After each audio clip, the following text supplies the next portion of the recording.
Hi everyone, I'm Theresa V, and this is the place to be if you're a sensitive or an empath who wants to feel more alive and live your purpose in this beautiful world. Each month, I check in with our beloved archangels to see what advice they have for us in terms of navigating the energy of the world at that time. This month, they speak about the superpower that is our birthright. Where to look when anchoring high vibration energy seems impossible. They connect us with the truth of what we've been through universally in the past few years. They show us how to be patient with ourselves as we're crossing the bridge from where we are to where we're going. And they share with us why it's been so hard for us to sink our teeth into and ground here on this planet recently. Stay tuned. The angels want us to understand how much collective trauma has happened within the past couple of years. The entire world has experienced something that no one has lived through before. There's a collective grief, a collective mourning happening throughout humanity because of the great suffering, the mass amounts of transition, and the phenomenal losses that were experienced. They wanted to presence that first so that we can better understand some of what we're moving through now as individuals and as a planet. When I tuned into the angels about what they wanted to share with this message, one of the big things they wanted to bring us back to was simplicity. The things that we can do to navigate our own energy, to get ourselves back on track, no matter where we are in our process or in our day. And one of the big things they kept showing over and over was that we have the power to start our day over at any given time. So if you woke up with the best of intentions to feel a certain way or to show up in this capacity, and you get to 11 a.m. and it's not happening the way you envisioned or intended, you can take a pause and you can make a choice right then and there to start your day over. You can ask yourself, checking in, what do I need right now to give myself nourishment and sustenance in order to show up now the way I intended this morning? And we can start our day over every minute of the day if that's what we need to do. But we're not just stuck with what's happening to us or the direction that we're moving. We can redirect ourselves all the time. The angels really want us to start understanding that we need to overcome our collective karma, for lack of a better word, of victimhood. More things are within our control than we realize. We have more power than we are willing to give ourselves or acknowledge or even give ourselves credit for. In the past, it's been expected and accepted that we run away from our own power. But as we step more and more into self-mastery, and when we speak of self-mastery, we're speaking of that connection with the divine that happens within us. Even though we may go outside of ourselves to seek counsel, which is perfectly acceptable, we also come back to ourselves and feel inside what's right for us, what feels true. We run it through our own truth monitor, our heart monitor, before we make decisions, before we take actions. We're not speaking about cutting ourselves off from everything, everyone, and every concept we hold dear, including our religion or spirituality. We're speaking of becoming more centered and more sovereign as we become less and less rattled and shaken by the energies outside of us. Our angels want us to understand the great release that is happening at this point in time. Not only have we stepped into a new paradigm where we're releasing all of the things that no longer work for us personally and as a collective, we're releasing all the grief and all of the emotions that come with what we've experienced over the last couple of years. So many people are experiencing the same things: difficulty sleeping, feelings in the body, like needing to get more exercise or different kinds of movement in their day. It's all about us processing these things for ourselves and for the collective. That's been our assignment. That's been what we've come here to do, is to process for the collective, to bring the planet up to that higher vibration. And right now, this is part of what's being asked of us. And in that, it's important to remember that you have control of how much or how little you process on behalf of the collective. If you're feeling exhausted, if you're feeling like you need to replenish yourself, then you have the right to take a pause and to say to your higher self, to say to your angelic team, I need a rest. I need a good night's sleep. I just need today off. Or you can just say, this is too much. I am willing to do the work, but we need to scale it back a little bit.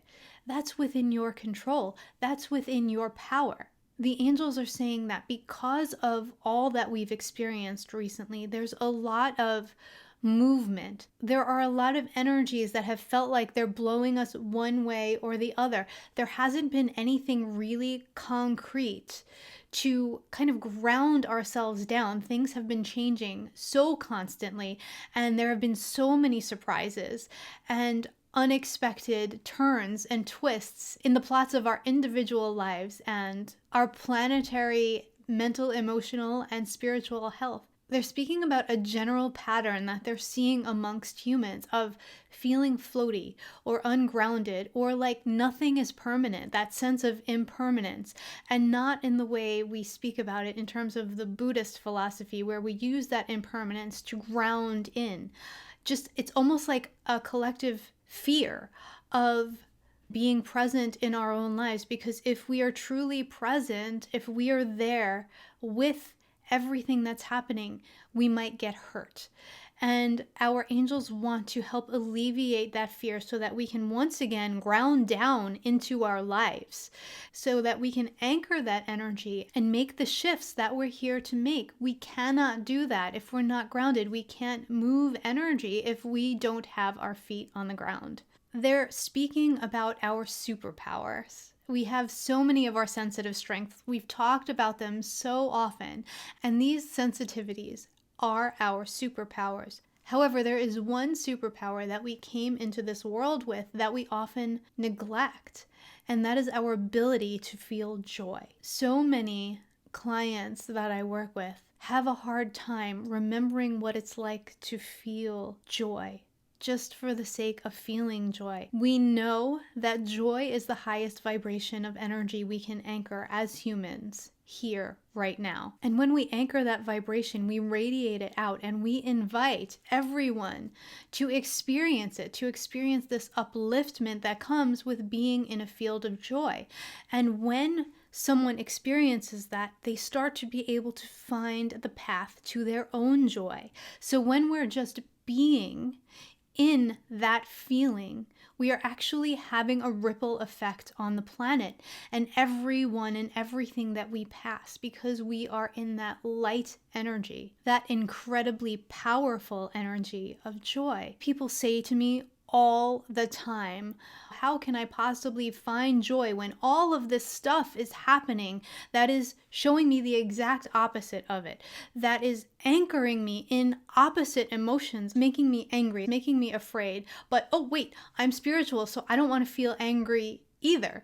So we're really picking and choosing the emotions that we feel are supposed to be appropriate for the situation and for how we show up in the world. When we negate feeling the emotions we deem negative, we dampen our ability to feel the emotions we feel are positive. If we're not willing to go into our sadness and our anger and sit with it and be with it and presence it and ask it what it's here to show us, if we're just numbing ourselves to it and bypassing it, then we're also not going to be able to get to the heights of happiness, to the heights of joy and bliss. That's not possible, because by dulling ourselves in one direction, we dull ourselves in all of the other directions as well. And we become kind of boxed in our experience. And because of so much coming at us in the last couple of years because of so much confusion and all these different energies, communities falling apart, friends not speaking to each other, people passing on, surprise illness, things being changed in so many ways. We've become boxed in by our own emotions because we never felt sure how to feel in any given direction. It's like we almost got to the point where we could mourn this, but then we got angry about this, and now we're sad about this, and now we're really happy about this. And everything was moving all over the place so quickly. So our angels want to invite us to remember our joy, to remember that emotion, that feeling, that energy that is our birthright. We came into this world with the ability to not only be in joy and bliss, but to bring it to everyone we were around. Think of any newborn baby. Somehow that baby has the ability to heal the hearts of everyone that it's in the presence of. Why? Because it is in that state of connection with where it just came from. It's in that state of joy, of being in its divine perfection before that baby starts learning and being indoctrinated into the human experience. So when people ask, well, how can I possibly be in joy? There are a couple of things that the angels want us to look at and acknowledge. The first is that you can't just go from feeling sad or depressed to feeling joy in an instant. That's not a realistic expectation. And if we do move there, it just means that we're bypassing something, right? If we are saying, oh my gosh, I'm so sad that this happened, but I can't feel sadness because I'm a spiritual person. I know that this person passed on, but that they're in a better place. So I shouldn't feel sad because I know better than to feel sad. So let me be in the joy that I know they're celebrating where they are now. I know they're released from the bondage that they felt in their bodies. So now we push ourselves into joy. There's all of these emotions in between those two places. It's like climbing the rungs on a ladder. And that's what Abraham Hicks calls the emotional scale. We need to climb from that emotion of sadness or depression, climb up to anger, climb up to a feeling that's like 1 or 2 notches above it. We can't just go from here to here because that means we're bypassing so much of what we need to process through.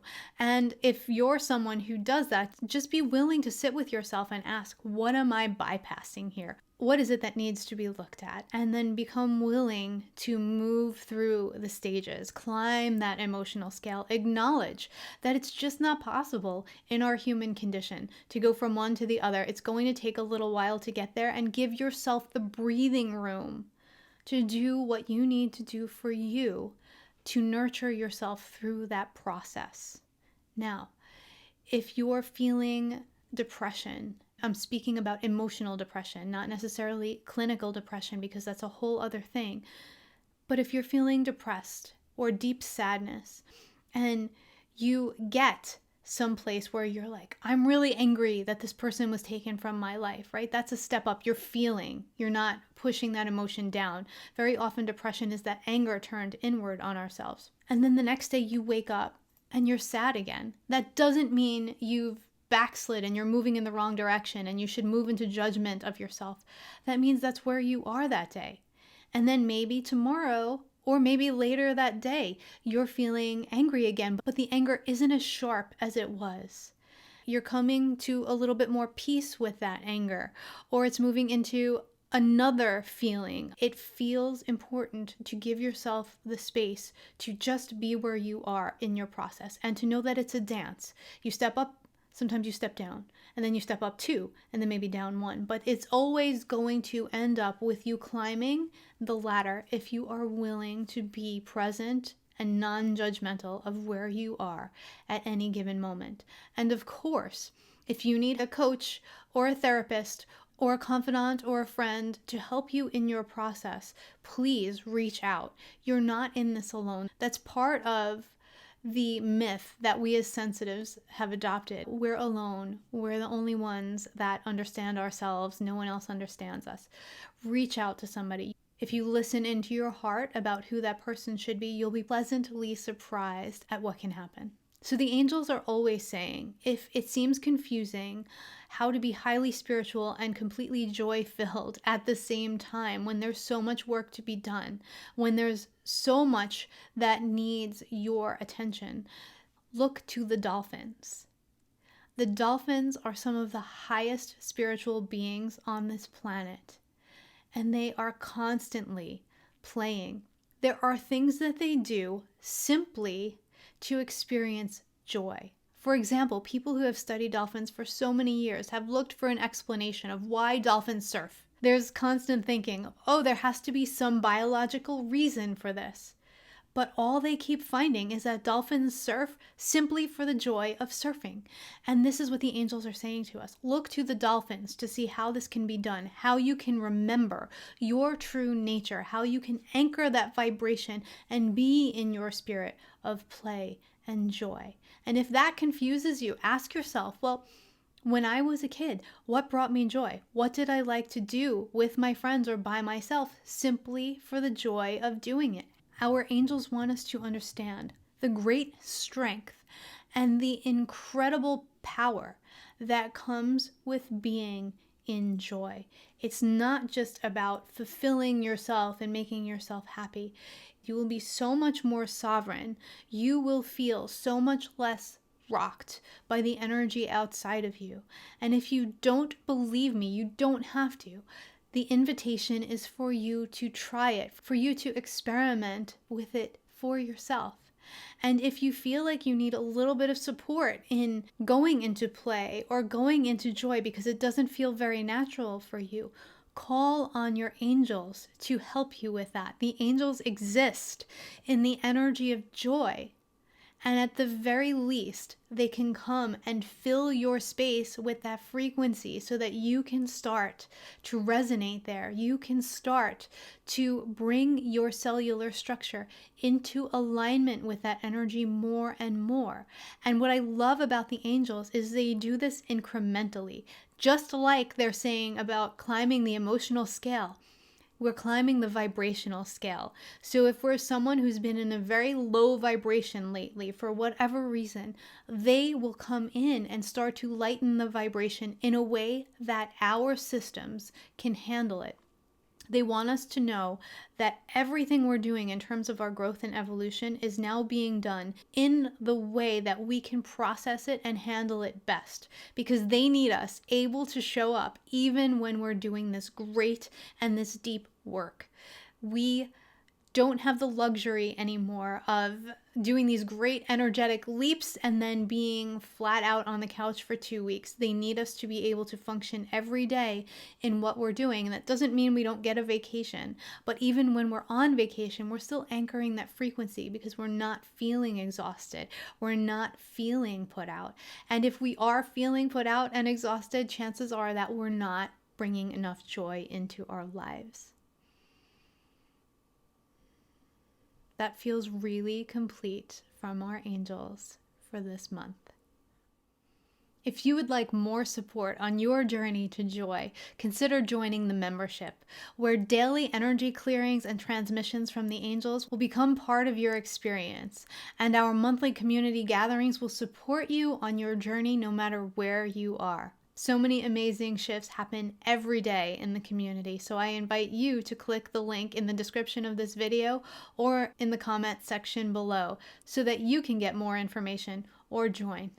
Coming up is also the 3-part series, Healing into the New You, where there will be 3 energy healing sessions. Each session will focus on healing a different aspect of life that we're experiencing as a collective right now, and your angels, your guides, your energy will be invited to heal in ways that are specific to you as well. For more information on this deeply powerful 3-part series, please tap the link in the description of this video or in the comments section below. I look so forward to connecting with you in any of these ways, and thank you so much, as always, for being part of this community and for sharing these videos out far and wide with everyone that you think could be helped by the messages that they contain. I look so forward to connecting with you again soon. Bye, everybody.